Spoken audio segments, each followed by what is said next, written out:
Naam, ilikuwa ni Jumapili ya Pasaka, mwishoni mwa mwezi wa 3 ya mwaka 2009.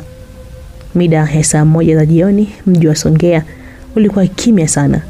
Matone mepesi ya mvua yalikuwa yanaendelea kushuka kutoka angani na kuzidi kuilowesha ardhi ambayo ilikuwa imeloa kwa mvua hiyo ambayo ilianza toka mida ya saa 9 za alasiri.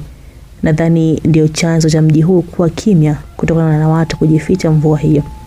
Japo baadhi ya watu walionekana mitaani wakiwa na makoti makubwa ya mvua na pengine miamvuli ambayo ni mikubwa sana. Wapo walikuwa wanatoka kwenye matembezi ya sikukuu hii kubwa ya Kikristo. Na wapo walikuwa wanakwenda matembezini, pia wapo waliotumia pikipiki na wapo walikuwa ndani ya magari yao madogo na yale ya usafiri wa umma, yani daladala. Giza lilikuwa linatanda kwa kasi sana, sambamba na baridi kali iliyosababishwa na mvua hiyo. Kando kando ya barabara ya Tunduru tunaweza kumwona kijana mmoja wakati ya umri wa miaka 17 au 18 hivi, akiwa anatembea taratibu, kichwa mikinamisha chini, kama vile anaitazama miguu yake ambayo ilikuwa inakanyaga vidimbwi vidogo vidogo vya maji yalikuwa yametuama na mengine kutiririka kutafuta uelekeo pasipo kujali tope la udongo mwekundu lililochafua viatu vyake vipya alivyovinunua kwa ajili ya sikukuu hii ya Pasaka. Huku mkono wake ukiwa umekumbatia noti ya 1000 ambayo alikuwa amekunja kama karatasi mbovu ambayo anatarajia kuitupa muda wote. Napomtizama kijana huyu mwenye sura ya upole, nagundua kuwa alikuwa katika majonzi, huzuni na pengine simanzi kubwa sana. Usingeweza kuona machozi ambayo yalikuwa yanatiririka kwenye uso wake kutokana na macho yale kuchanganyika na matone ya mvua ambayo ilikuwa inashuka mwilini mwa kijana huyu ambaye hakujali mvua hiyo ambayo ilikuwa imelowesha nguo zake zote na kumletea baridi mwilini mwake. "Farida, nimekukosea nini mpaka unifanyie hivi?" alisema kwa sauti ya chini iliyojaa machungu.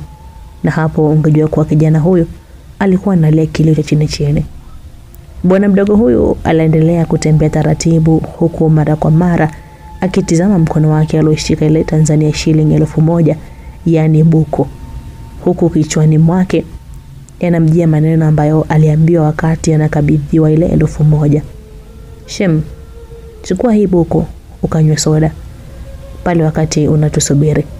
Kauli hii ni kama ilimzidisha machungu na kutaka kuitupa ile 1000, lakini akasita huku anaumwa meno kwa machungu makubwa. "Hakika umasikini mbaya sana. Yani mimi ndiye shemeji yake," alisema yule kijana kwa sauti iliyojaa machungu, huku anaiacha barabara kuu na kuchepuka kuelekea mtaa wa Kimoro anakoishi baba yake na bibi yake. Saa 1:30 ndio mida ambayo kijana wetu alifika nyumbani kwao, ambako alimkuta babu yake akiwa ndani ya jiko dogo lililojengwa kwa tofali za kuchomwa na kuwezekwa kwa nyasi pembeni ya nyumba kubwa kiasi cha iliyojengwa kwa udongo na kuwezekwa kwa vipande vya bati chakavu na makuti ya mnazi. Wakiota moto pamoja na mke wake, yani bibi wa kijana wetu huyo, huku wanachoma mahindi mabichi ambayo kipindi hiki ndio ulikuwa msimu wake. Kijana wetu alipitiliza ndani ya nyumba hii kubwa ya udongo kimya kimya. Alichelea kuwashtua babu na bibi yake kwamba wangengamua hali iliyokuwa nayo. Hiyo alikwenda kwa moja mpaka chumbani ambako mlikuwa na giza nene sana, maana ukiachilia ufinyu wa madirisha ya nyumba hii, pia haikuwa na umeme kama zilivyo nyumba za jirani. Kijana wetu alipofika chumbani kwake ambako ameishi humo peke yake toka akiwa darasa la 2, akiachiwa na mama yake, hivyo alikuwa anakifahamu chumba hiki kama sehemu ya mwili wake. Hata akiwa amefumba macho angetembea bila kugusa kitu chochote. Alivua nguo na viatu vyake kisha akavaa bukta.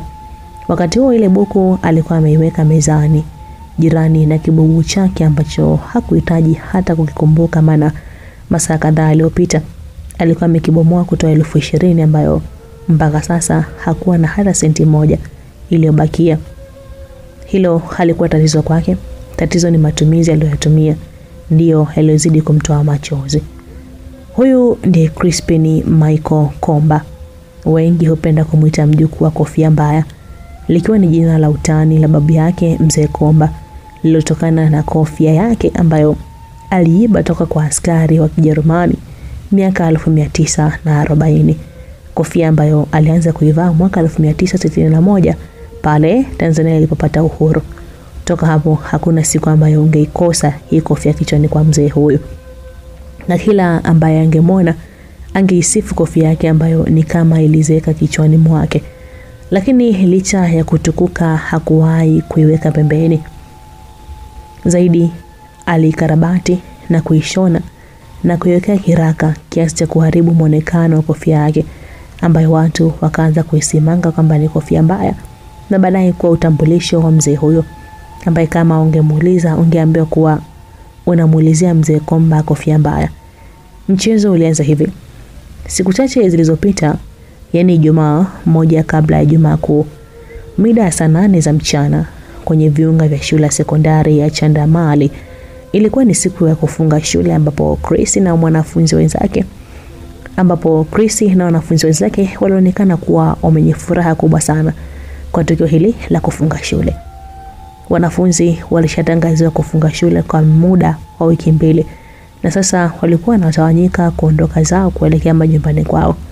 Lakini kasoro Chris ambaye alionekana kutizama kushoto na kulia, nyuma na mbele, kama vile anamtafuta mtu fulani, ambapo haikuchukua hata dakika 5 kabla hajaishikwa begi kutoka nyuma. "Vipi Chris, mambo?" Ilikuwa ni sauti ya kike ambayo haikuwa ngeni masikioni mwa Crispin, ambaye alitabasamu kidogo. "Nilijua umeshaondoka, maana nimekutizama wewe sikuoni," alisema Chris huku anaanza kutembea bila hata kumtizama aliyemwongelesha. "Ungeniacha ungekuwa umependa, kwani kuna siku niliwahi kuondoka nikakuacha," alijibu yule mwanamke huku anatembea kumfuata Chris.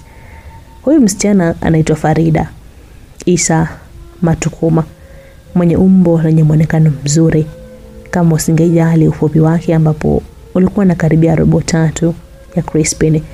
Kwa maana wakisimama pamoja, Farida angemfikia Chris chini kidogo ya bega, ila alikuwa na umbo fulani pana, huku kifua chake ambacho kiliota matiti mapema kikibeba maziwa makubwa kiasi. Usingesita kuyatazama makali yake makubwa na hips zake ambazo lazima zingezungumziwa na kila mwanaume ambaye haogopi miaka 30 jela. Farida na Crispin ni marafiki toka darasa la 6. Urafiki wao ulianza mara tu Mzee Isa Matukuma alipohamia mjini Songea akiwa ni dereva wa halmashauri ya mji, na kwenda kukodisha nyumba iliyopo jirani ya nyumba Mzee Kofia Mbaya, nyumba iliyojengwa kisasa kama baadhi ya nyumba nyingi zilizopo pale mtaa wa Kimoro, mtaa ambao mwanzo ulikuwa na wazao wengi ambao baadaye waliuza maeneo na kuhamia mashambani na kuwapisha wageni wajenge majumba makubwa makubwa, huko Mzee Kofia Mbaya akibakia pale na kwa kinganganizi, kitu ambacho kilisababisha kuwa peke yake mwenye nyumba ya udongo yenye kila utambulisho wa maisha duni. Japo mpaka sasa kuna baadhi ya watu wenye fedha humfuata na kumwomba auzie, naye kuendelea na msimamo wake wa kukataa. Urafiki wa Farida na Chris ambao mwanzo ulileta utata na minong'ono kwa wanajamii ulidumu mpaka sasa wapo kidato cha 4.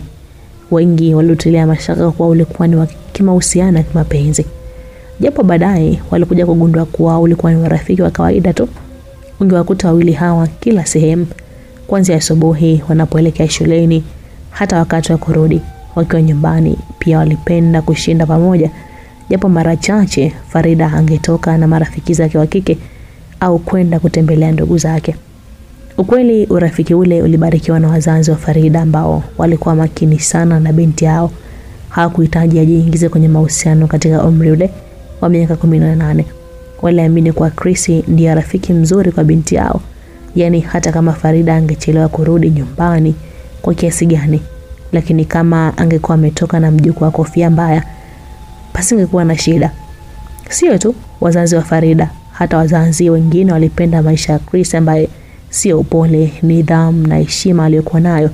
Pia kijana huyo alikuwa mchapakazi mkubwa sana pale nyumbani kwao, ambapo waliweza kulima bustani kubwa ya mboga ambayo ilikuwa inahudumia kwa kuwauzia wakazi wa Kimoro nzima na mtaa jirani kama vile Mabatini yote, yani Uswahilini na Uzunguni, Makambi hata Mahenge pia.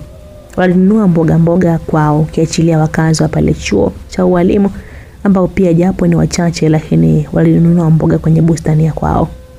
Kwa haraka ungeweza kusema Chris alikuwa anatengeneza fedha nyingi sana kwa siku, lakini jibu ni hapana. Kwa mazingira ya mkoa wa Ruvuma, hasa wilaya hii ya Songea, mazao ya shambani bei yake ni ndogo sana, sababu fungu moja kubwa la mboga ya majani ambayo kwa mjini kama Dar es Salaam lingetoa mafungu 4 au zaidi, ambayo yangeuzwa 500 kwa fungu moja. Basi kwa Songea ungenunua fungu hilo kubwa kwa shilingi 50 tu. Kwa hivyo kwa siku ambayo Chris angekuwa ameuza sana, angefikisha 3,000, na hapo angetoa fedha kidogo kwa ajili ya kumpatia bibi yake kwa ajili ya matumizi ya pale nyumbani, maana yeye ndiye alikuwa mwendeshaji wa familia baada ya mama yake kutokomea kusikojulikana miaka mingi iliyopita, akimwacha darasa la pili.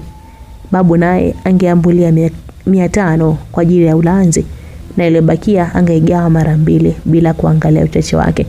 Robo ingeenda kwenye kibubu na nusu na robo ingemsaidia shuleni kununua kitafunwa kwa ajili yake na rafiki yake Farida. Maisha ya Chris yalikuwa ni maisha ya kujikosa michezo ya ujana kutokana na majukumu aliyojivisha akiwa kijana mdogo. Maisha hayo ndiyo yaliwapendeza baadhi ya wazee na wazazi wa jirani na wanaomfahamu, wakitamani vijana wao waige mfano wa kijana huyu mchapakazi. Naam, licha urafiki wao kuwa wa kawaida, lakini kijana Chris kiukweli alikuwa ameshaanza kumtamani Farida toka mwanzo, yani toka mwaka uliopita, siku ambayo ilikuwa ni kituko kidogo. Nadhani itakuwa ni vyema ukifahamu hicho kituko. Ilikuwa ni mida ya jioni ambapo Farida alimsindikiza Chris kule bustanini kwake kwa ajili ya kuonyeshia mimea. Walisaidiana vizuri tu, kila mmoja akashika ndoo ya kumwagilizia maji kwenye mimea wakitumia maji ya kisima cha chemchem ya konde hilo la mto Kimoro.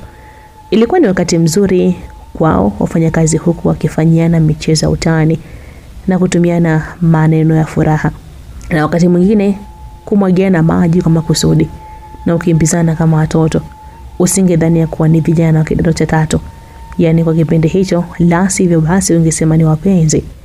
Sasa basi, wakati wanaendelea kufanya kazi ambayo walichanganya na michezo, Farida akajisikia kubanwa na mkojo. Hivyo akatoka eneo lile na kuingia kichakani kwa lengo la kwenda kukojoa, na kwa kuwa alikuwa amevaa gauni refu la kitenge lenye zipo mgongoni, isingemwia vigumu kutekeleza jambo lake.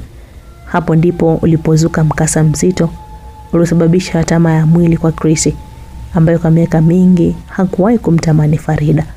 Maana wakati Chris anaendelea kumwaga maji kwenye miraba ya mboga, mara akasikia kelele toka upande ule. Alikuwa ameelekea Farida. Chris, unaning'ata? Chris akaachia alichokuwa anakifanya na kugeuka kutizama upande huo.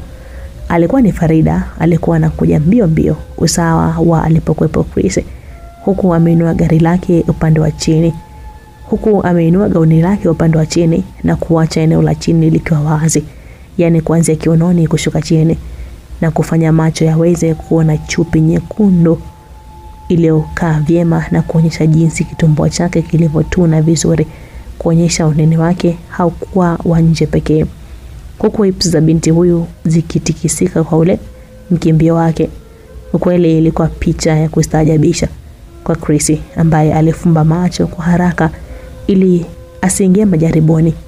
Siafu ananing'ata, nifungue zipo, alipiga kelele Farida, ambaye sasa alikuwa ameshamfikia Chris, ambaye alikuwa amefumba macho yake kumtunzia heshima rafiki yake. Lakini kwa sasa hakutakiwa tena kufumba macho, maana ile mlazimu kufumbua macho ili aweze kuifungua zipo. Fungua haraka Chris, naumia, alipiga kelele Farida, huku anajikunguta nguo yake sambamba na kukanyaga miguu yake kama mtu aliyesimama kwenye makaa ya moto. Hapo haraka sana Chris akafumbua macho mara moja na kumwona Farida akiwa amesimama mbele yake kwa kumgeuzia mgongo, huku anaendelea kumkunguta nguo yake na kanyaga miguu yake pasipo kuacha kupiga kelele za kung'atwa na siafu. Jamani, alipiga kelele Farida huku anajifinya kwenye kalio, yani juu ya chupi na kufikicha. Hapo Chris akashusha zipu ambayo ilikuwa mgongoni kwa Farida na kuishusha mpaka ilipogota kiunoni kwa Farida na kuacha mgongo wazi. Na bila kujiuliza hata mara moja, Farida alikamata gauni lake na kulivua kwa kulipandisha juu, likitokea kichwani na kulitupa chini. Kisha akabakia na chupi yake kubwa nyekundu, hipsi za makalio yake makubwa kulinganisha na umri wake vilionekana wazi, huku kifuani kwake ikionekana sidiria nyeusi iliyohifadhi maziwa yake makubwa kiasi. Hakika baada ya kufikiria masaibu ya mwenzie, yeye alijikuta anasimkwa na kusimamisha dudu yake ndani ya kijikaptula kifupi cha jinsi. Wakati Chris anashangaa maumbile tamanishi ya Farida, mara akamwona anashtuka na kuingiza mkono ndani ya chupi yake ambao alipotoa ulikuwa umeshikilia siafu mmoja mwenye kichwa kinene, na kabla hajatulia kidogo akaingiza tena mkono kwenye sidiria na kutoka na siafu mwingine. Wakati Chris naye akamwona siafu mwingine karibu na kiuno cha Farida. Huyo mwingine kwenye kiuno, alisema Chris huku akitizama kiuno vizuri cha Farida. "Nitoe bwana," alisema Farida huku anamshika plastiki ya chupi yake eneo la mbele na kuchungulia kidogo. Kisha akaingiza mkono sehemu hiyo ya mbele ya chupi yake yenye mtuno wa kuvutia. Kisha akapapasa kwenye eneo linaloota nywele. Kisha akautoa mkono ukiwa na siafu.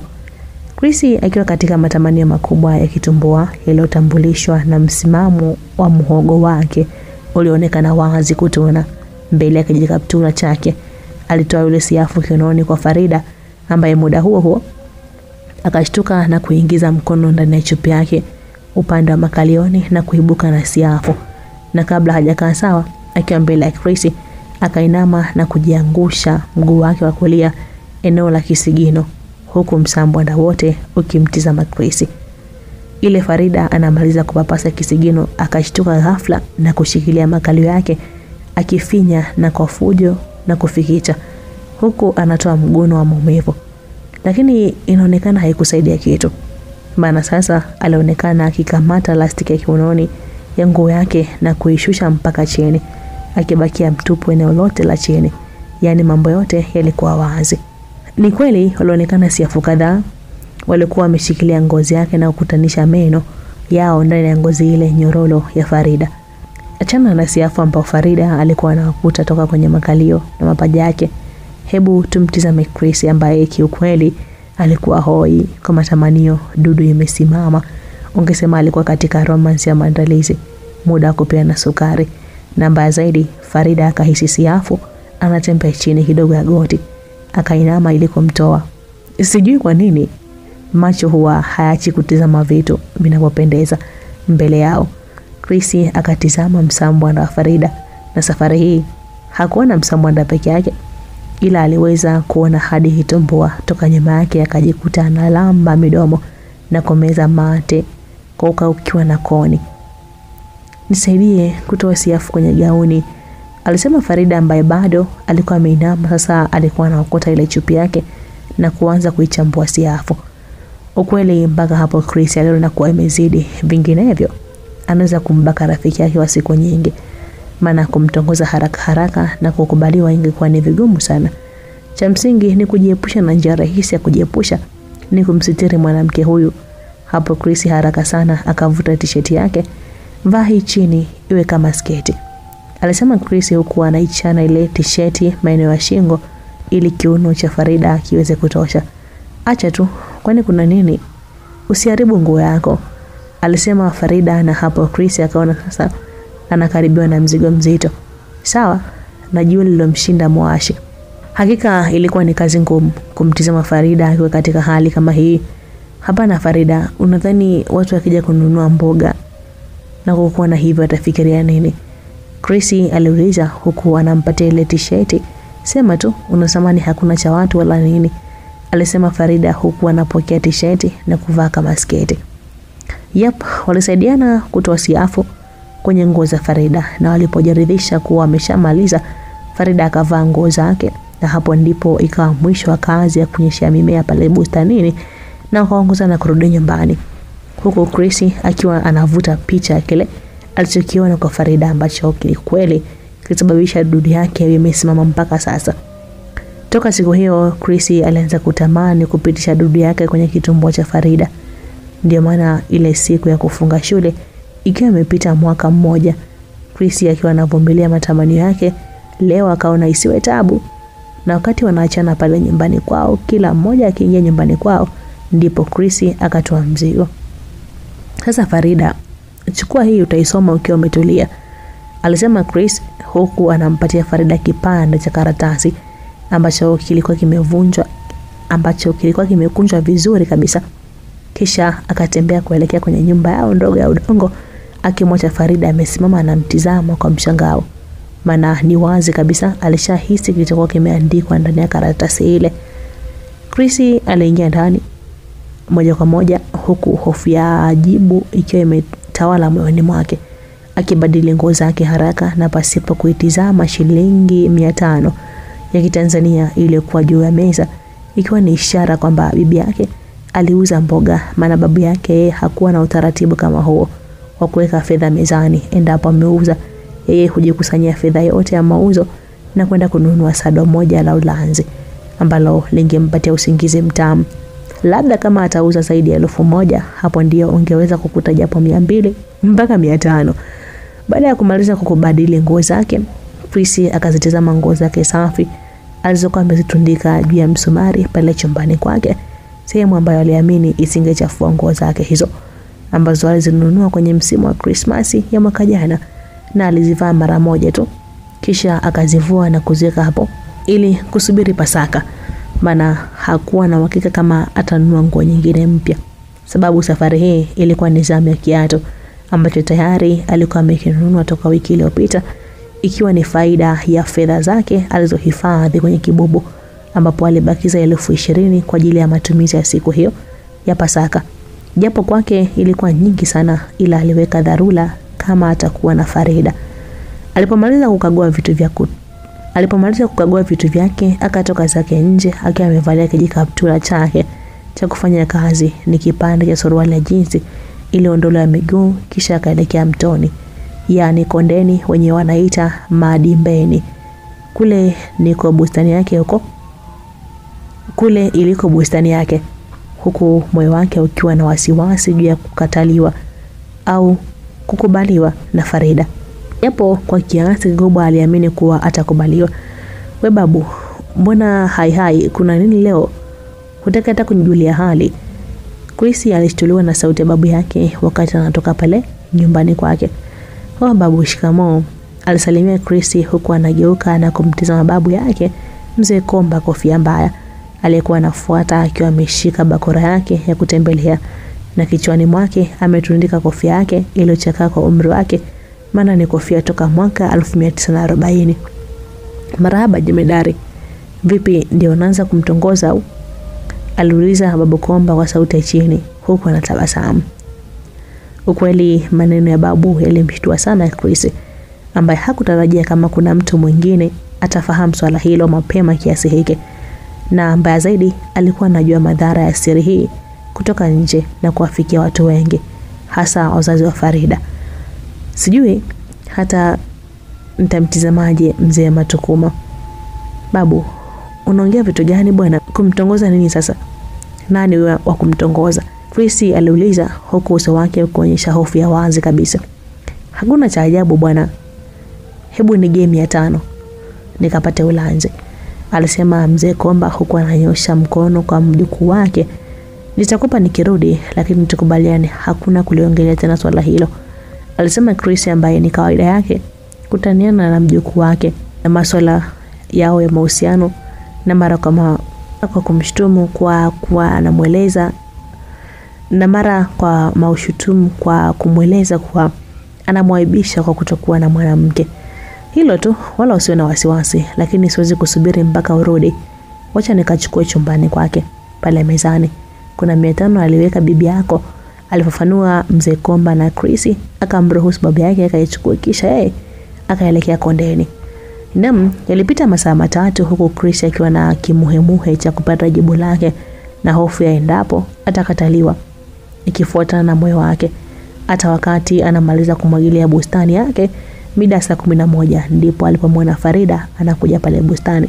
Hapo mapigo ya moyo yakaongezeka, huku akiwa anajiuliza atamkabiri vipi Farida. Wakati baada ya kumtongoza, maana aliamini mpaka muda huo tayari atakuwa ameshasoma ule ujumbe. Hivi Chris, hiyo tabia mbaya amejifunza lini? Farida aliuliza kwa sauti ya juu tena ya ukali, ilionyesha kuchukizwa na jambo fulani. Mara baada ya Farida kufika pale bustani kwa Chris, Chris alishtuka sana na kuishiwa na pozi, maana licha ya kumfahamu kwa kuna kukubaliwa na kukataliwa, lakini hakutegemea kuulizwa swali kama hilo. Hivyo Chris akakosa jibu na kubaki ameinamisha kichwa chini, akitafakari namna ya kuzima huo moto ambao ameuwasha kwa tamaa zake, na kuuliza, wewe Chris, mbona upo kimya? Yaani kukuamini kote kule, halafu unaniandikia ujinga kama huu? Aliongea kwa ukali Farida akiwa ameinama mita chache toka aliposimama Chris. Hapo Chris akaona mambo yamekuwa makubwa. Kilichobakia ni kumtuliza Farida. Samahani Farida, lakini mimi nilikueleza kilichopo moyoni mwangu, alisema Chris kwa sauti ya upole na kumbembeleza. Kilichopo moyoni mwako ni huo upuuzi. Kwani hujui sisi ni wanafunzi? Farida aliuliza kwa sauti iliyojaa ukali. Hapo ndipo Chris alipoanza kujilaumu kwa kuandika ule ujumbe ambao ulijieleza vizuri tu juu ya ombi lake kuwa wapenzi. Farida, hebu tuongee taratibu. Lakini si bado hatujafanya chochote, ni jambo la kueleweshana tu, alisema Chris kwa sauti ya kuomboleza. Lakini kabla hajamaliza kuongea tayari Farida alishadakia kwa sauti ya juu iliyojaa hasira. Usiniambie habari ya kueleweshana. Kwani wewe hujui? Yaani hata baba na mama wanakuamini, halafu unaniambia ushenzi kama huu? Sasa ona, hivyo akijua unadhani utanichukuliaje? Farida aliuliza kwa sauti ambayo ilionyesha wazi chuki yake juu ya kile kitendo cha Chris kumwandikia ujumbe wa kumtaka kimapenzi. Kisha akaondoka zake kwa hasira kurudi alikotoka, yani upande wa mtaani kwao, ambako nyumba ya kwanza kabisa lazima angekutana na nyumba yake na Chris. Ukweli Chris kwa haraka alijiona kwenye makosa, kwa maana ya kwamba aliona amewahi kutoa ombi lake kabla ya wakati mwafaka. Ni kweli wao walikuwa ni wanafunzi na mwenzie ameonyesha wazi kuwa mwenye maadili na anayefaa kuwa mchumba au mke wa mtu kutokana na kujiheshimu kwake. Hivyo ni vyema akisubiri wakati mwafaka ndipo atoe tena ombi lake. Cha msingi ni kwamba achunge asije kuharibu urafiki wake na Farida. Labda unaweza kusema kuwa Chris hakuwaona wanawake wengine wazuri kuliko Farida. Jibu ni hapana.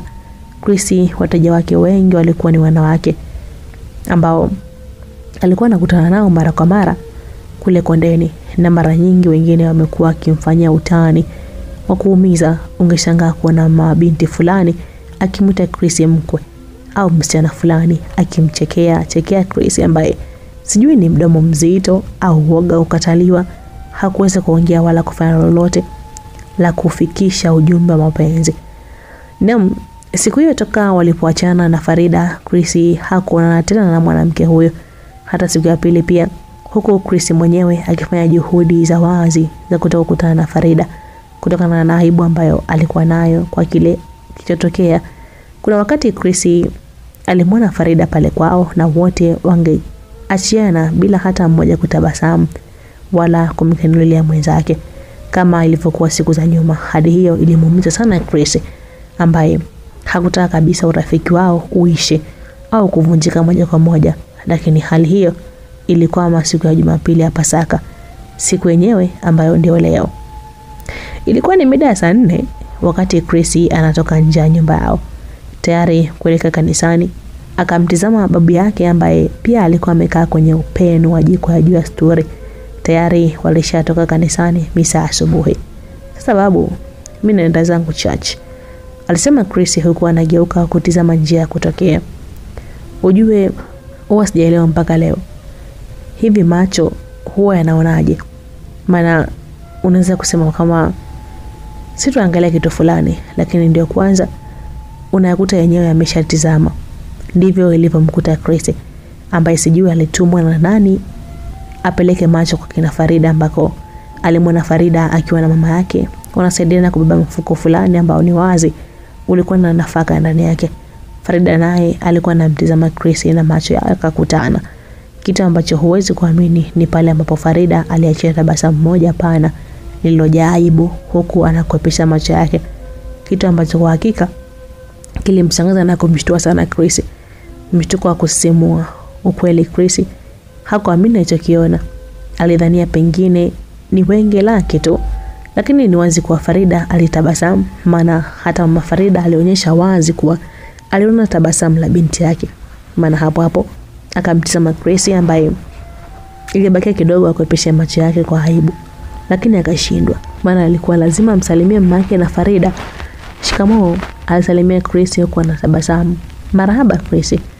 Naona mnakonyezana wenyewe baadaye mtoko alisema mama Farida, msemo wake ule ukiwa na dalili zote za utani, huku anacheka. Chris na Farida nao wakacheka kwa pamoja, huku Chris anatembea kuelekea upande wa kanisani Matogoro. Njiani Chris alijawa na maswali mengi sana. Imekuwa ni ghafla namna hii? Farida anatabasamulie wakati wana wiki nzima hawasemeshani, au ameamua kupotezea swala lile na kumsamehe? Kama ni hivyo itakuwa poa, ila sifanyi tena kosa kama hilo mpaka tumalize form 4, aliwaza Chris wakati anaendelea kutembea. Saa 6:15 ndio muda ambao Chris alikuwa anaingia nyumbani kwao akitokea kanisani, akiwa mita kama 50 ya kufikia nyumbani kwao. Akapokelewa na harufu nzuri ya pilau, harufu ambayo alitarajia kwa siku kama ya leo, maana licha ya kuwa katika maisha duni, lakini bibi Komba kofia mbaya katika siku kama hizi lazima apike pilau. Yani angetunza viungo vya pilau hata kwa miezi 6 au 7, ili mradi tu siku ya sikukuu kama Pasaka au Christmas apike pilau. Atafuga kuku wa muda mrefu, pengine watakula ugali mboga mboga kwa miezi 6 au 7. Kuku achinjwe kipindi cha Pasaka au Christmas, sababu bibi aliamini kwa moja au tofauti wa sikukuu na siku nyingine ni chakula kizuri. Nikale halafu nichukue na teni niende disco toto mida saa 1 hivi nirudi zangu. Haya yalikuwa mawazo ya Chris, ambaye kiukweli alikuwa amefurahi sana siku ile kwa kuona Farida ametabasamu. Maskini Chris hakujua kwa ajayo yanaumiza. Ilikuwa hivi, Chris akiwa anatembea kusogelea nyumba yao ambayo ilikuwa tofauti na nyumba nzuri ya kisasa walikuwa wanaishi wakina Farida, nyumba ambayo walikuwa wamepanga toka kwa mzee Kimbanga aliyekuwa amehamishwa kikazi. Alijaribu kutizama nyumbani kwa kina Farida, pengine angemwona, lakini hakumwona. Lakini ile anafika tu nyumbani kwao akashtuka akiitwa toka nyuma yake. Chris, ilikuwa sauti fulani kama ya katoto, sauti ambayo Chris hakuchukua hata sekunde kuitambua kuwa ni sauti ya nani. Hivyo akageuka, huku moyo wake ukiwa unaanza kuongeza kasi. Kwa kimuhemuhe akamwona Farida anamfuata mbio mbio akiwa ameachia tabasamu pana usoni mwake. Mambo Chris, alisalimia Farida mara baada ya kumfikia pale alipokuwa amesimama. Poa tu mambo, alijibu Chris. Poa tu, vipi baadaye unatoka? Aliuliza Farida, na hao Crispin alihisi mwili wake unanenepa, maana alijua kuwa akisema anatoka basi jibu litakuwa tutoke wote. Ndio natoka. Vipi kwani? Aliuliza Chris, ambaye jibu ni kama alikuwa analijua. Hapo hapo sasa nikwambie kitu, alisema Farida huku akionekana kukunja uso wake kidogo. Niambie, alijibu Chris. Unakumbuka ile barua ulioniandikia? Farida aliuliza, na Chris ambaye sasa hofu ilishaanza kumwingia akaitikia kwa kichwa huku kuwa anakumbuka. Basi nayo ndani, kama utaki nimwambie mama basi baadaye tutoke wote, alisema Farida. Na hapo Chris akatabasamu tumboni, maana hicho ndicho kitu alichokuwa na kitaraji. Hilo tu, mbona sio shida, kwa jiandae tu, mimi nikishakula natoka zangu, alisema Chris. Kisha Farida akatoka mbio kurudi nyumbani kwao na kumwacha Chris akigeuka na kuachia tabasamu pana kabla hajakutanisha macho na babu yake, ambaye alikuwa anatikisa kichwa kwa masikitiko ya kumcheka mjukuu wake. Ukweli Chris alifadhaika sana kwa kuona baba yake ameona kila kitu. "Wewe nenda katembee bwana. Mimi niachie 1000 nikapate vitu vyangu," alisema mzee Komba huku anacheka kidogo. "Kwani umeona nini babu?" Chris aliuliza huku anaingia ndani. "Unadhani nimezeka macho halafu baadaye uje uniambie hujala? Nitakuwa na zoba kweli," alisema mzee Kofia Mbaya akimalizia kwa kicheko. Kwa nini aseme hajala wakati chakula kipo tayari kuliwa? Ilikuwa ni sauti ya bibi aliyekuwa anatokea ndani akipishana na Chris mlangoni. "Utamweza huyo mzee wako," alisema Chris huku anaingia ndani. Ndani ya chumba chake Chris ambaye alikuwa na furaha ya kuona Farida ameomba mtoko. Alichukua kibubu chake na kukibanjua, akatoa hela zote ambazo zilikuwa ndani yake na kuanza kuzihesabu. Jumla yake ilikuwa ni 22,000. Kwa kuwa chekecheke zilikuwa nyingi, akachukua kijifuko kidogo cha bahasha ya kaki na kuziweka huku noti akiziweka kwenye mfuko wa suruali. Muda wote Chris alikuwa anawaza juu ya mabadiliko ya ghafla ya Farida. Kwanza asubuhi ametabasamu, pili sasa hivi ametoka kuomba watoke wote, tena kwa kumtishia kabisa kuwa akikataa hataenda kusema kwa mama yake juu ya ile barua aliyomwandikia.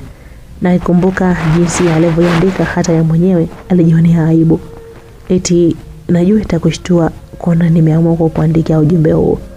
Ukweli nimevumilia kwa muda mrefu sana, lakini sasa wacha nikwambie ukweli kuwa nakupenda sana, nakupenda kuliko hata ninavyojipenda mwenyewe. Naomba uwe mpenzi wangu, lengo langu sio kukuchezea. Nataka tuwe wote daima mpaka ndoa. Alipokumbuka huo ujumbe wake aliyomwandikia Farida, Chris alijikuta na tabasamu mwenyewe. Saa 7:30 ndio muda ambao Chris alikuwa ameshamaliza kula. Alimkabidhi babu yake fedha kiasi shilingi 1000, kisha akatoka zake akiwa amevalia nguo na viatu maalumu kwa ajili ya sikukuu, ambayo licha kuwa mpya na vizuri kwake, lakini ukweli kama ungemwona usingeamini kwa leo ndio mara ya pili anavaa zile nguo ambazo alizinunua kwenye soko la mitumba pale Majengo karibu na stendi, kama ilivyokuwa kwa viatu vyake hivi alivyovaa leo. Chris alitoka nje ambako wingu jepesi lilikuwa limeshaanza kutanda, likiashiria kuwa kuna mvua inaweza kunyesha muda mfupi ujao. "Afadhali inyeshe ili imwagilizie bustani yangu," alijisemea Chris pasipo kujua pengine yeye ndiye atamwagiliziwa na ile mvua. Chris akatizama kwa kina Farida, akawaona wazazi wa Farida wakiwa upenuni mwa nyumba ya kina Farida. Wamekaa kwenye mkeka wanaongea na kucheka kwa pamoja. Hapo Chris katika hali ambayo hata yeye hakuielewa kwamba wasiwasi umetokea wapi. Akaona mambo yameshaharibika, kwamba Farida atashindwa kutoka na Chris. "Chris mwanangu, hebu njoo mara moja," aliita mama Farida ambaye alikuwa katika hali ya uchangamfu. "Naam," alitika Chris huku anakwenda kwa kina Farida na kijifuko chake cha kaki mkononi. Moyoni mwake akijishtukia maana tayari alishaweka mawazo yake kwenye urafiki mwingine na sio ule wa kawaida ambao ulidumu kwa miaka zaidi ya 6. "Shikamoo baba," alisema Chris ambaye tayari alishamsalimia mama Farida ile asubuhi. "Marhaba Chris, naona mnaenda kunyosha miguu kidogo," alisema mzee Matukuma katika hali ya uchangamfu. "Ndio baba," alijibu Chris kwa sauti yake ya upole ambayo kila mmoja anaitambua. "Msubiri mwenzio anajiandaa, ila amue makini na magari, angalieni msende sehemu zenye fujo," alisema mama Farida kwa msitizo. "Ndio mama," aliitika kwa unyenyekevu Chris. Si unyenyekevu wa kuigiza, ila ni tabia yake ya kuonyesha heshima mbele ya wakubwa. Na wakati huo Farida akatokea akiwa amevalia gauni refu, lakini kwenye viatu ndio alimshangaza Chris. Maana alikuwa amevaa raba za chini ya simple ambayo ilikuwa imekaa vizuri kwenye mguu wake mnene, na mgongoni akiwa kabeba kijibegi fulani kidogo kizuri cha kike. Sio Chris pekee alishangazwa na uvaaji ule. "Wewe, yeye umekosa kiatu cha kuvaa mpaka hizo raba?" Hata mama yake alishangazwa na uvaaji wa Farida. "Mama, mvua inaweza kunyesha ndio maana nimevaa raba," alijibu Farida kwa sauti ya kudeka. Mama yake, na ukitizama ni kweli wingu lilikuwa limetanda, hivyo mama yake hakuwa na la kusema. "Sawa, haya nendeni msije mkanyeshewa kabla hata amjafika," alisema mama Farida, na hapo wawili hawa wakaondoka zao taratibu kuelekea upande wa Mahenge ambako wengi walazimu kuvuka bonde la mto wakati wa kuingia mtaa wa Mahenge, ambapo wangepata usafiri wa kuwasafirisha mjini ambako Chris alidhania kuwa wanakwenda disco toto. Safari ilianza kimya, kila mmoja akiwaza la kwake. Sijui Farida alikuwa anawaza nini, ila kwa upande wa Chris alikuwa anapanga bajeti ya matumizi ya fedha yake ambayo licha ya kuhifadhi kwa muda mrefu, lakini bado aliona kuwa haitoshi kwa matumizi ambayo alihitaji afanyike siku ile. Kama vile kuna watu walifikiria kuwa apitie kwenye maduka makubwa ya mtaa wa Vels ili akamnunulia zawadi ya ukumbusho wa siku ya kwanza kuwa wapenzi. Mambo yalizidi kunoga pale walipouacha mtaa Kimoro, eneo la makazi ya watu, na kuingia kwenye bonde la mto Kimoro, au sio kule kwenye bustani yake. Akamwona Farida alitangulia mbele akisimama ghafla na kutoa lile begi mgongoni. "Nishikie kwanza," alisema Farida huku anampatia Chris kile kibegi chake cha mgongoni. Chris naye akakipokea. Hapo akamwona Farida anashika ile gauni lake na kulipandisha juu kwa maana ya kulivua. Kwanza Chris alidhania pengine Farida anataka kukojoa, hivyo alitaka kufumba macho ili kumtunzia heshima, lakini akakumbuka kwa pengine leo anakwenda kupewa jibu. Kama sio tayari ameshakubaliwa na kilichobakia ni yeye kujiongeza. Hivyo akakodoa macho kushuhudia umbile zuri la mtoto huyu ambaye alipopandisha gauni lake mpaka usawa magoti kikaonekana kiskini taiti cheusi kilichokamata mwili kweli na kukaa vyema kabisa. Hata gauni ilivyozidi kupanda juu, alivyozidi kujionea mipaja hiyo minene iliyoshikwa na ile taiti ya mwanadada Farida.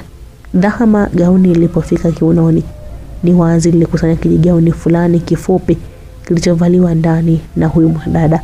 Hapo Chris aliweza kuona shanga mbili kwenye kiuno cha Farida na kujikuta koo likimkauka na kuamua kumeza mate, huku akiendelea kutizama Farida ambaye alipandisha gauni na kulivua kabisa, kisha akaweka sawa kile kijigauni chake ambacho kilishia usawa mapaja yake, kikiacha taiti ikionekana kidogo kwa chini. Yani ufupe ile gauni ingefaa kuwa t-shirt kwa mtu kama Chris. "Haya, fungua hiyo zipo," alisema Farida huku anakunja vizuri ile gauni lake ambalo aliliweka kwenye begi alilokuwa amelishika Chris, kisha akachukua begi lake na safari ikaendelea. Ukweli Farida alipendeza sana kwa lile vazi lake, hasa kutokana na umbo lake alilojazia vyema. Hata walipokuwa wanapita ungesikia baadhi ya watu wakigeuka kumtizama mara mbili na walikosa uvumilivu. Waliguna au kusemeshana wenyewe kwa wenyewe, dogo anafaidi. Ni kauli ambazo zilimchukiza Farida. Anafaidi kwa mao. Angejisemea Farida na kumshangaza Chris ambaye yeye moyoni mwake alikuwa anafurahi kukupewa ile kesi ya kwamba anakula kitumbo cha Farida. Wawili hawa walifika barabarani na wakibukia stendi ya Magengeni ambapo walikuta watu wengi wakisubiri usafiri. Kila usafiri uliofika ulikuwa umejaa. Ni kutokana na watu wengi kuelekea mjini katika matembezi ya sikukuu. Muda ulikuwa unazidi kwenda na dalili ya mvua kuongezeka, maana tayari manyunyu alishaanza kushuka. Jamani, hii mvua itanyesha hapa. Halafu nachelewa huko na kwenda. Kwani hauna hela tupande pikipiki? Alisema Farida kwa kulalamika na pasipo kujiuliza mara mbili kwamba ni wapi huko anakokwenda Farida. Kijana wetu akajitosa. "Tukipanda pikipiki mvua inaweza kutukuta njiani. Bora tupande taksi," alisema Chris huku anatizama kushoto na kulia ambapo akaona magari kadhaa ya kukodi ikiwa yameegeshwa pembeni mwa kituo cha daladala. "Twenzetu tukapande pale," alisema Chris na kuongoza zilipo zile taksi. Na waliingia kwenye moja ya kati ya zile gari za kukodi wakiwa tayari wameshasalimiana na dereva. "Ni wapeleke wapi?" aliuliza dereva huku anawasha gari. "Msogeze lodge," alijibu Farida akitaja sehemu moja tulivu iliyopo RMA karibu na majengo mwisho wa lami.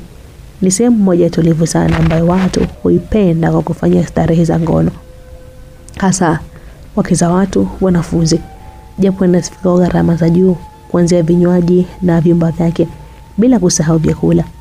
Hapo Chris akashtuka kidogo kwa kufikiria mambo mawili, kwamba ndio anakwenda kuvunja amri ya 6. Ghafla hii Pili aliwaza kama fedha alionayo inaweza kutoshea gharama za hapo Msogeze, maana alikuwa anafahamu gharama halisi ya malipo na mahali hapo.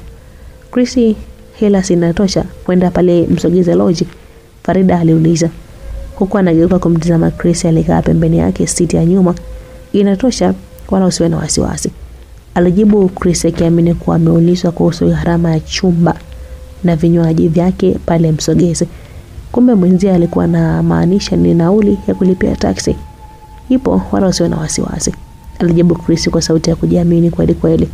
Na hapo dereva akaondoa taksi kuelekea upande wa mjini, ambapo alifika njia panda ya Angoni Arms. Akikata kushoto, akifuata barabara ya majimaji shule ya msingi, akipita nyumba ya mama wa dhahabu na kuiacha njia panda ya Mateka, kisha akaambaa na uzio wa Kusogea Girls, kisha akaambaa na uzio wa Songea Girls mpaka alipofika kiwanja cha mpira wa miguu cha RMA, kisha makazi ya madokta na kwenda kusimama nje ya uzio wa Msogeze pub. Chris akalipa kiasi shilingi 1500 shilingi za Kitanzania, ambalo halafu wao wakashuka na kuingia ndani ya uzio huo kupitia kwenye lango kubwa la jengo hilo, huku moyo wa Chris unadunda, ungesema ni msichana bikra anaingia kwenye geto la msela. Lakini Farida yeye alionekana kuwa kawaida kabisa, hakuwa na hofu yoyote. Twende tukakae pale, alisema Farida akionyesha kwenye meza moja ambayo ilikuwa na viti viwili ambavyo havikukaliwa na mtu. Nao wakaenda kukaa, na wakati huo mhudumu akawasogelea. Habari zenu jamani, niwahudumie nini? Aliuliza yule dada kwa sauti nzuri tulivu ya kuvutia wateja. Hapo Farida akamtizama Chris, utadhania anamwambia agize kwanza yeye. Kuna nini na nini? Chris aliuliza. Kuna soda za aina yote, kuna juice ya boksi na juice ya chupa, pia kuna chips, mayai, kuku, nyama choma, ndizi choma, pilau na ugali, pia kuna wali mweupe na mchemsho wa samaki, kuku kwa ndizi au viazi. Alimaliza yule dada kutoa maelezo. Niletee juice ya kopo, aliagiza Chris, kisha yule mdada akamtizama Farida.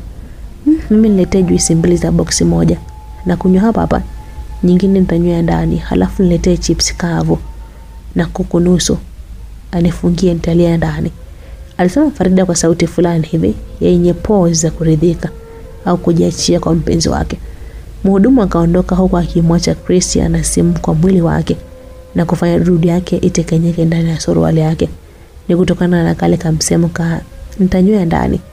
Hapa mawazo yote yalikuwa ni namna atakavyokuwa anashikilia lema hipsi wakati anakula kitumbo cha Farida katika mkao wa mbuzi Kagoma kwenda. Ukweli alijikuta anatabasamu tu huku anamtizama Farida ambaye sasa alikuwa anafunga begi lake na kutoa simu ndogo ya kitochi na kuiwasha. Na hapo ndipo Chris aliposhangaa, maana hakuwahi kujua wala kudhania kwa Farida ana simu. Kumbe una simu?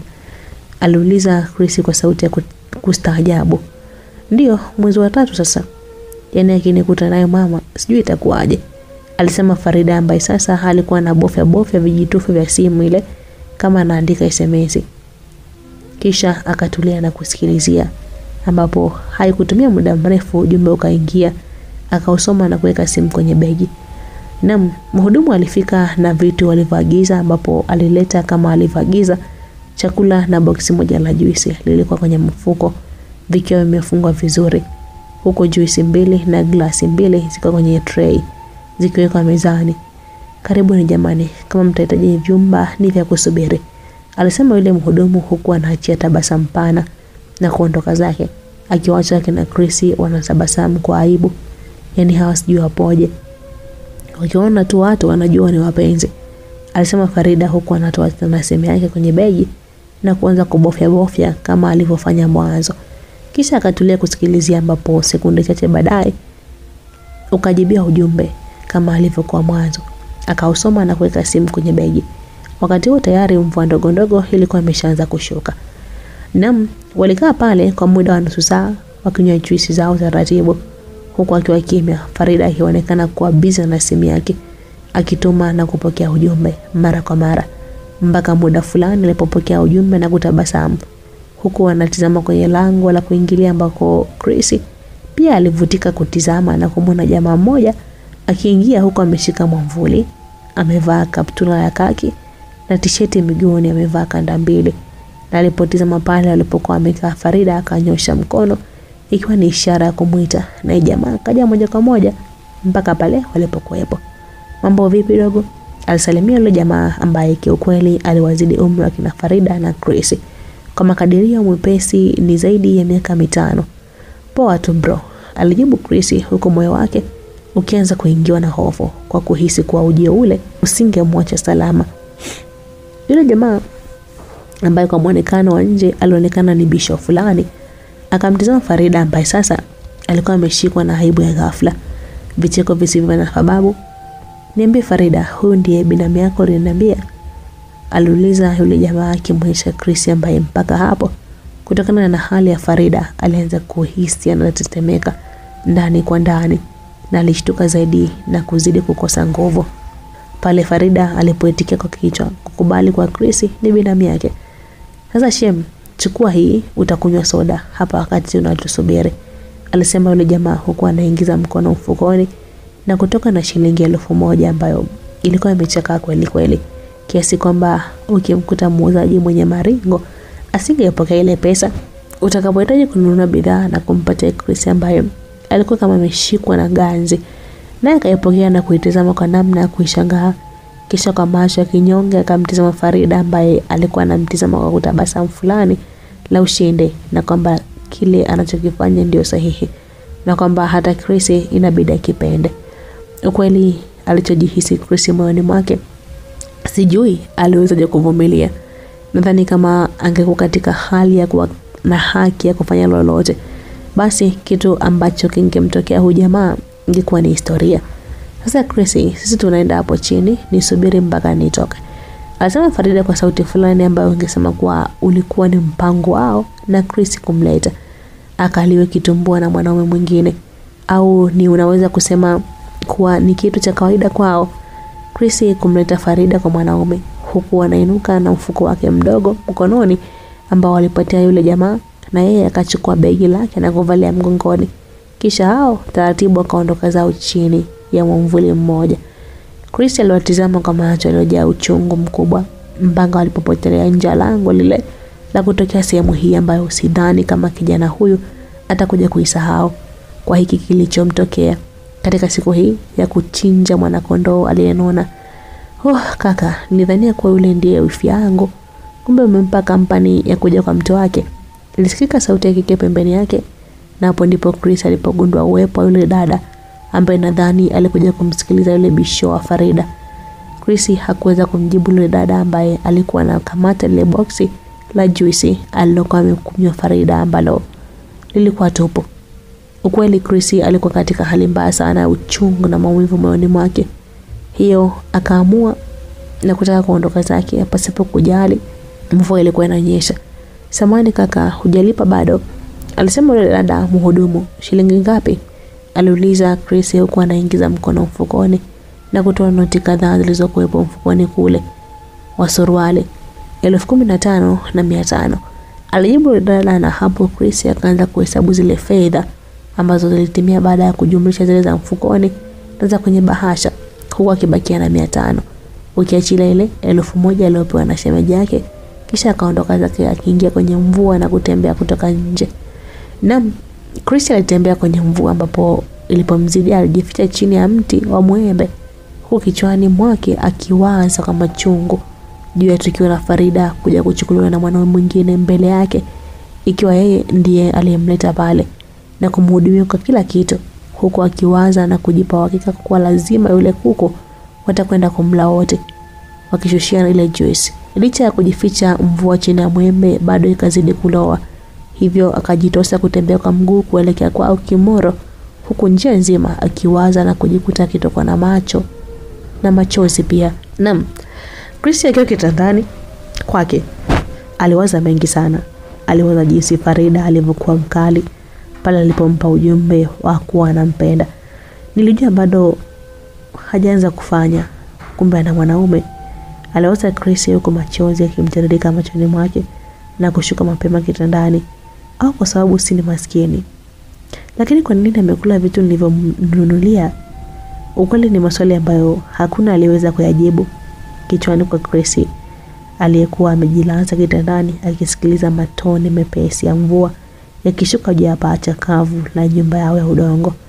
Ukweli hata yeye hakujua alivyopitiwa na usingizi usababishwa na uchovu wa mawazo, ila alishtuka mida saa 3 za usiku baada ya babu yake kuingia chumbani kwake akimwamsha ili akale chakula cha usiku. Naye akasema kuwa hakuhitaji kwenda kula usiku ule. Hivyo akaendelea kuchapa na kushtuka saa 12 za asubuhi, ambao aliamka na kuelekea bustanini kuweka sawa mimea yake na kuangalia kama kulikuwa na uharibifu wote uliofanywa na mvua. Ukweli licha ya vikelo kutokea jana, lakini lilimuumiza sana Chris, ambaye mpaka leo alikuwa bado anaumia moyoni mwake. Muda wote akiwa shambani na anafanya kazi zake, alikuwa anawaza na kuvuta picha ya kile alichofanyiwa Farida na yule jamaa. Picha ilimjia yule jamaa kimlaza chali Farida na kuanza kufanya kifo cha mende, huku ananyama maziwa makubwa ya msichana yule. Hapo Chris akajaribu na kufukuza picha ile ili kuumiza. Hakika ilikuwa vigumu. Sijui inakuaje. Yaani kitu ambacho hutaki kukiwaza ndicho kinakuja kichwani muda wote. Maana Chris aliweza kuvuta hisia na kupata picha ya Farida na ufupi wake, alikuwa ameinama huku amemwachia msambwana wake nyuma. Halafu lile jamaa linakamata dudu yake na kupeleka dudu kwenye kitumbo kinene cha Farida. Halafu Farida anaonyesha wazi kufurahia kitendo kile kwa kuanza kuzungusha kiuno kwa ufundi wake mkubwa. Ukweli kwa mawazo hayo, roho ilimuuma sana Chris. Ungesema ndio anaona kitendo chenyewe, na aliona kwa macho yake wakati Farida anafanywa hivyo. Yani ilifikia hatua ya kushindwa kuendelea na kazi. Ikamlazimu kusimama na kutafakari kwa sekunde kadhaa. Amenizoea sana, alijiuliza Chris kabla ya kuendelea na kazi zake. Hivi tabia mbaya umejifunza lini? Chris alikumbuka maneno ya Farida wiki moja iliyopita. Ina maana yeye anastahili kufanya vile, ila mimi ni tabia mbaya? Chris alijiuliza huku anahisi kuporomosha kilio.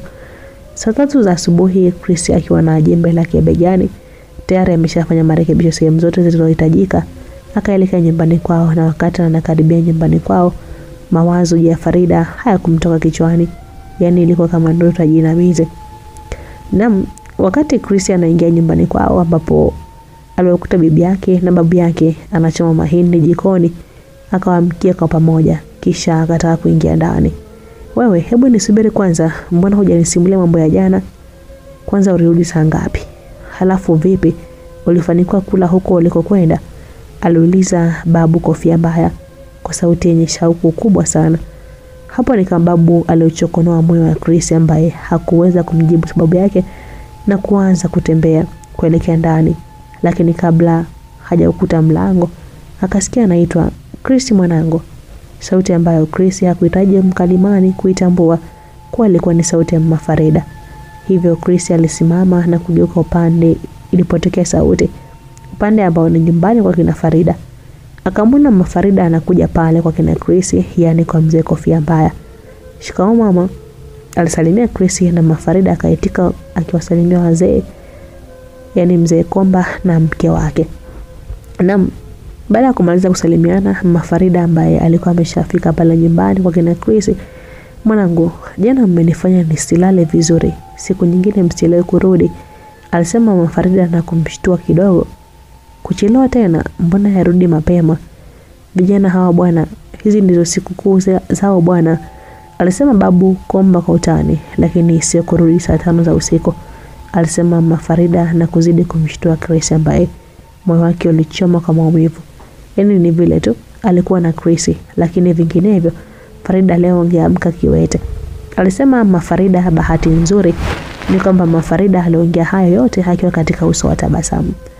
Hivyo ndivyo Chris alivyokuwa anaaminiwa na wazazi wa Farida, na ndivyo alivyomnusuru Farida, ambaye alirudi kwa saa 5 za usiku, kitendo ambacho kilimuuma sana Chris. Labda ingebainika kwa Farida alikuwa peke yake usiku ule, ingesaidia kumfanya asigundue kosa lake, yani kwamba arudi saa 5 za usiku. Chris akiwa chumbani kwake akaona ile 1,000 aliyopewa na shemeji yake. Hivyo akaikunja vizuri na kuweka kwenye sanduku lake la chuma ambalo huweka baadhi ya vitu vyake. Nitaitunza hii mpaka siku Farida utakaponipa heshima yangu, aliwaza Chris kwa uchungu mkubwa sana, japo hakujua namna ya kurudisha hiyo heshima yake. Mpaka saa 12 za jioni Chris hakuwa amemwona Farida, lakini hivyo Chris akaamini kwa Farida anaona aibu kukutana naye kutokana na kile ambacho amekifanya jana, japo haikuwa hivyo. Maana mida saa 1:30 za usiku Chris akiwa anavaa baada ya kutoka kuoga akasikia Farida anasalimia nje ya nyumba yao. "Shikamoo bibi." Babu Kofia Mbaya hakuwepo mida ile, alikuwa amekwenda kwenye ulanzi. Basi msikilizaji, naomba tukutane saa 3 usiku kusikiliza mwendelezo wake.